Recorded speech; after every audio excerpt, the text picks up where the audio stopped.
Hi, welcome to The Connector.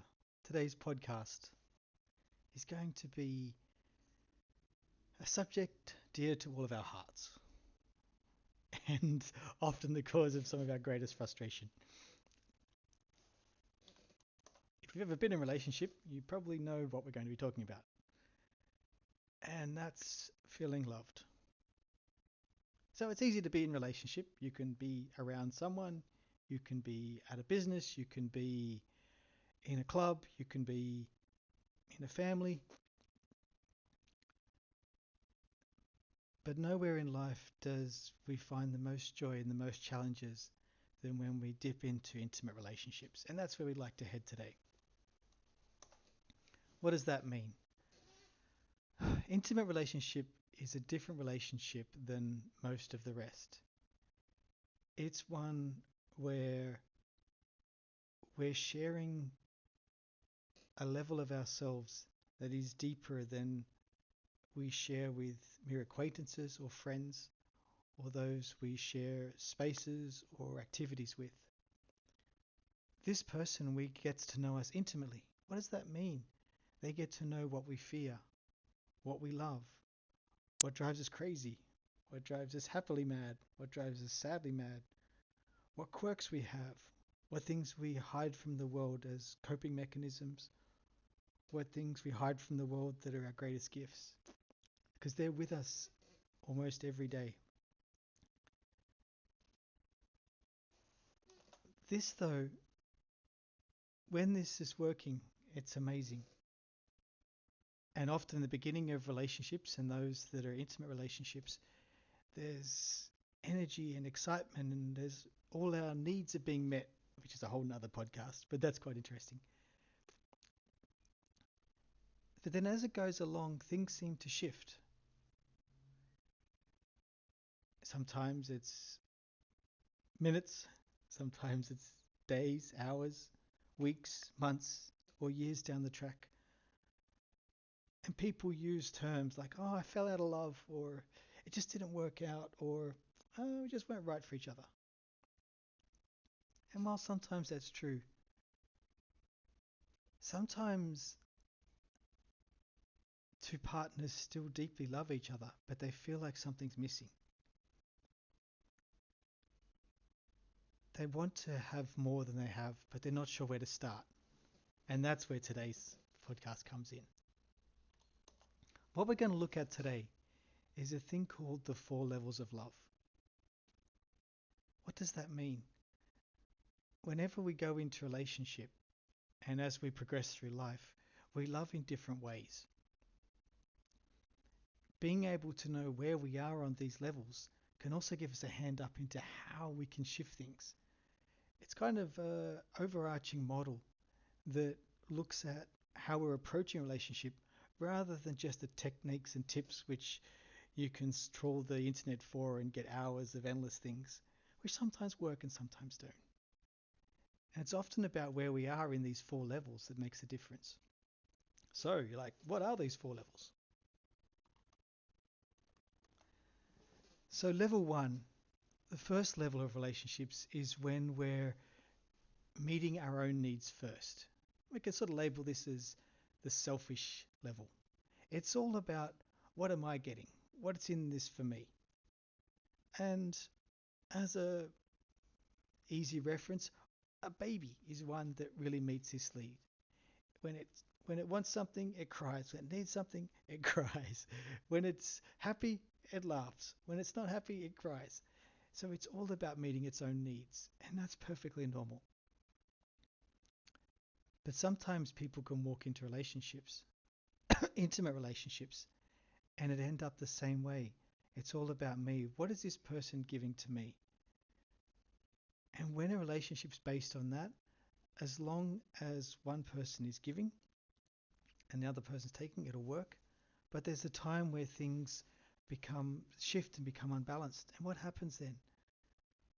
That's when one person starts to build up resentments for all that they're giving and they're not getting back. And that resentment, it might start off as a little, and then it gets into, and then it gets into why didn't you, and then it gets into I hate you, and then that's where things are broken. Now it's okay to be at these levels, and some relationships work, especially when survival is on the line. It might be that the one partner just wants to have someone around or that looks good on their arm, and the other partner wants to have financial security because they never had it, and it may work. And they might be getting what they need, but there's a way to go to a different level. Let's shift to level 2. Level 2 is where there's trading, or it's kind of like a partnership. This is where persons are splitting things, and often you'll hear, oh, we do things 50-50. I do when this person does this part of the life, and I do this part, I take care of this part of life. This is very praised in the media, and often it sort of makes a logical sense that if we're both doing what we can and doing a part to make something work, the relationship works.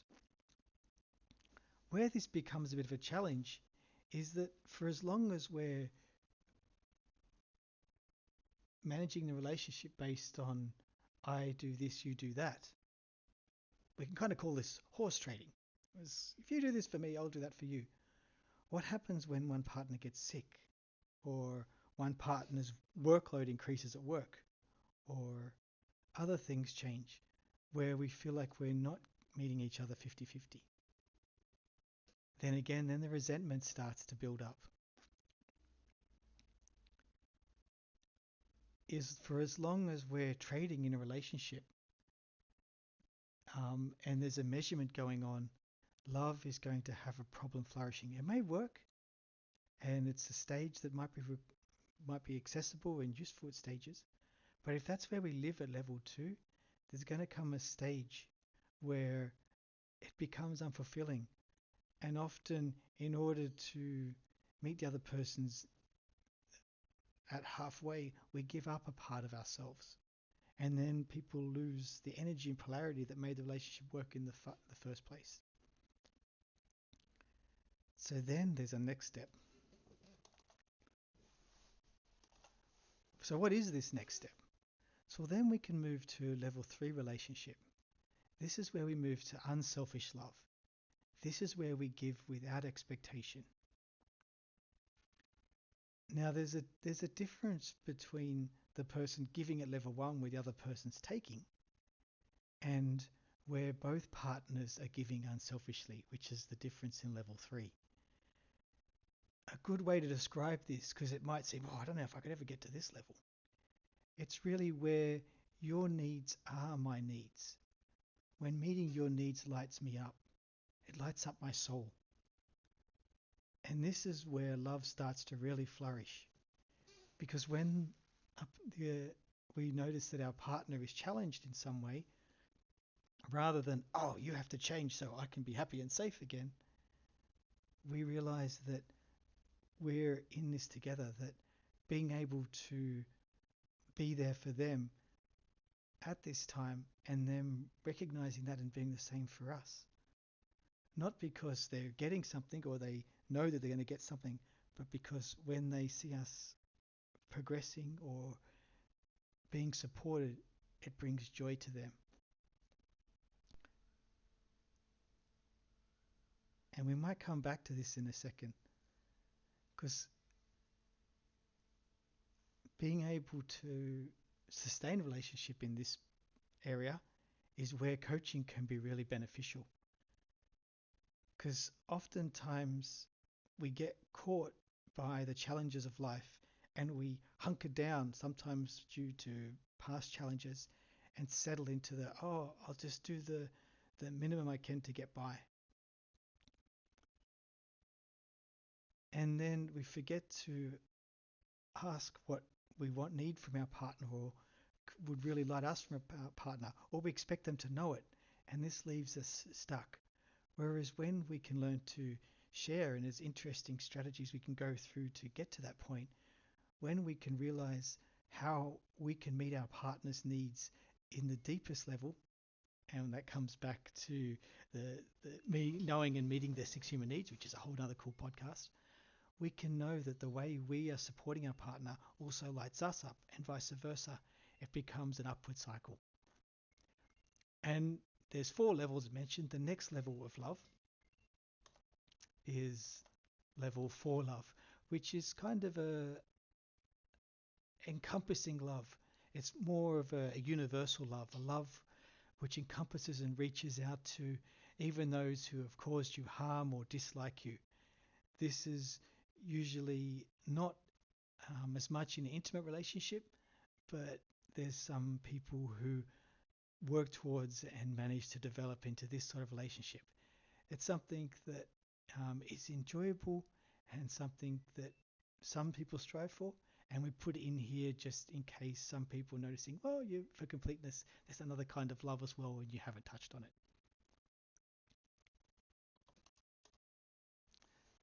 So, connector, help me. I want to be able to move from level 1 love or level 2 love to level 3 love. Where can I start? Well, good question. And the fact that you're asking that question means that you're well underway. Because when we step out from the inward focus, this is what I'm getting from my partner, to how can I light them up? What does my partner really need from me? We can start asking a really valuable question. Something that might not be in all the romantic movies as being something that was useful or even practical. But if we were to look at our partner today, sit down across from them and say, how could I love you even more today? That may melt them in itself, just those words.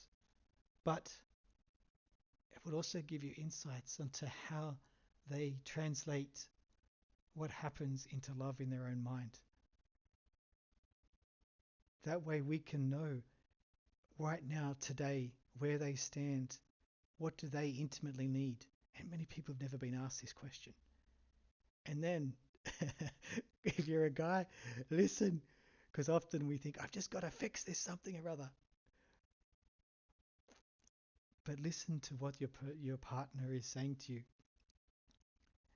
And if partner is a guy and you're hearing him say things that make absolutely no sense, trust the map, trust the world that he's talking to you, that what he's asking for might be just what he needs.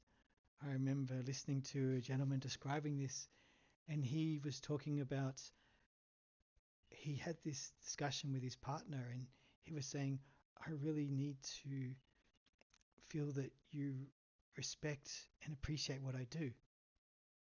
And she said, oh, I do. And he was a little bit confused, and he said, I don't think I've ever heard that from you. How do you say it? And she says, oh, look, I keep the house clean and I make sure the kids are doing these things, and we keep a budget and we go on our date nights. And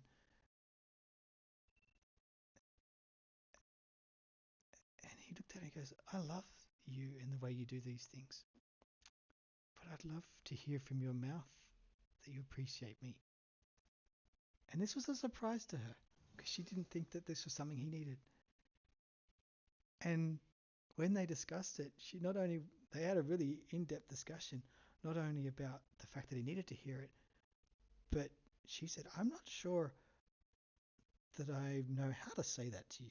Would you train me? And that started an amazing dialogue, and it's something that still serves them well today. So sometimes we think it's the big things that make the difference, but sometimes unselfish love is just finding out the way that you can translate what makes them feel it the most into what you can give them. So I hope you found that useful. That was our podcast for the morning. And if you'd like to learn more about the way you are in the levels of love, how you can improve them, and how the 6 human needs can benefit you in both this area and other parts of your life, you know how to reach out. Have a great day.